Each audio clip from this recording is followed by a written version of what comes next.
Hi friends, I'm really excited today because I'm going to present to you something which is very unique which you are not here till now.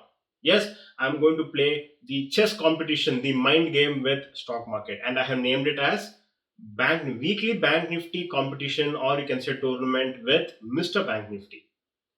Friends, when it comes to game, who does not like it? Everyone likes playing games, and when you're going to earn your income out of playing, then it will make you more exciting. It'll make you more excited. It will give you more competitive spirit.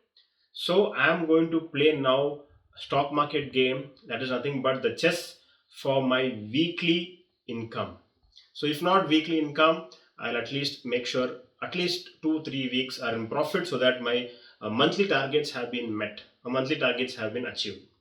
So in this community, in this membership, you're going to get all the videos of the trade which I'm going to take, especially the weekly Bank Nifty options trading.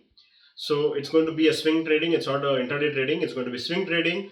I'll show you how do I enter into the trade, how do I exit, and the most important thing, how am I doing the adjustments? Because you all know that it's like a chakravyuha. You anybody can enter into a strategy, but how do you manage your strategy? How do you come out in profits? How do you do the adjustment? This is the most unique thing, something which everybody can't do it. So I will show you how is it I am doing, so that you also can learn, you can also practice, and you can also join with me in case if required. Okay friends, so to keep it very simple and keep it very creative and keep it very interesting, I have named it as weekly chess competition with Mr. Bank Nifty. So I welcome you all to this group, and I am going to promise you that it's going to be very interesting, especially it's a game, and also you're going to earn, and also it's nothing but game of chess. Okay, so all the best.